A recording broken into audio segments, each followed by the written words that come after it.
The Nazarene and the 13th Disciple. Written by Eloban Chemnicher. Narrated by Aaron Johnson. Chapter 25. A Family Secret. As we sat down that night to have supper, with his father Joseph at the head of the table and his mother Mary at the other end, we ate in silence, a meal that I should have enjoyed after a long walk. But there was an unmentionable tension in the room, and I knew this was a family in pieces. However, his mother Mary seemed calm and happy to have most of her family under one roof for the first time in what I assumed was a very long time.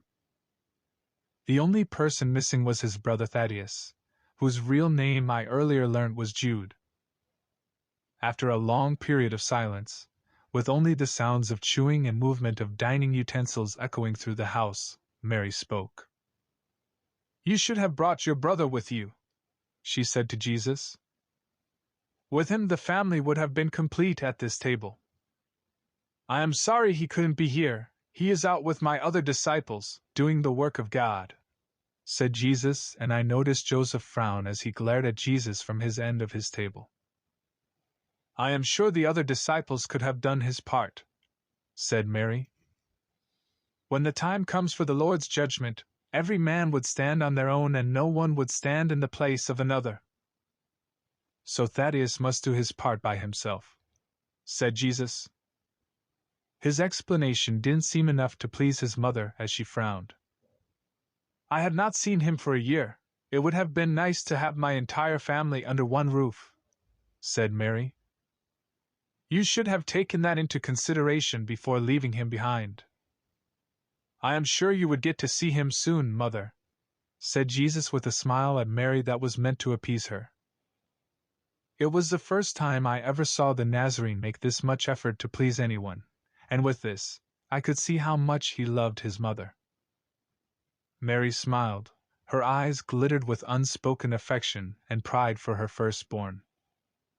The rest of her sons with their father frowned with disapproval. The silence in the room continued once again. We are back to the sound of cutleries and chewing. After another long period of silence, it was Mary who spoke again. "I hope now that you are home, you will have time for your wife and your children, Jesus," said Mary. And at this point I was surprised, and never had I imagined the Nazarene was married or had children.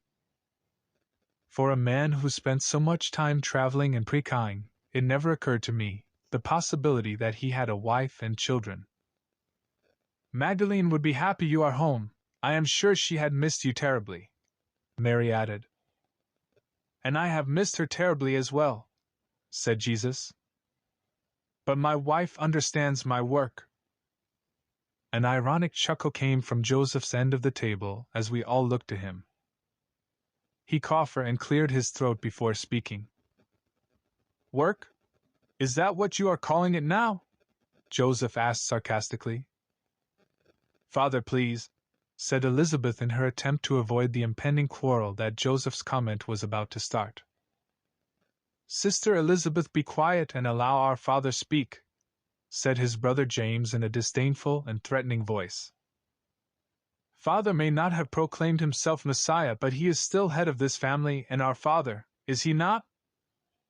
Elizabeth shrugged timidly and returned her gaze to the plate of food before her, taking a spoonful of beans to her mouth. "Thank you, James," said Joseph with a stern yet affectionate look at his third son, a look I was seeing for the first time since we arrived.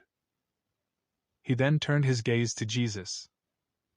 "So, this work of yours, causing trouble for temple leaders in Jerusalem, making blasphemous claims and making your family outcast here in Nazareth, all this while neglecting your wife and children. Do you have a question, Father?" Jesus asked. "I do," said Joseph. "Do you really think it is fair to people with real occupations, who provide for their families, for you to call what you do work?"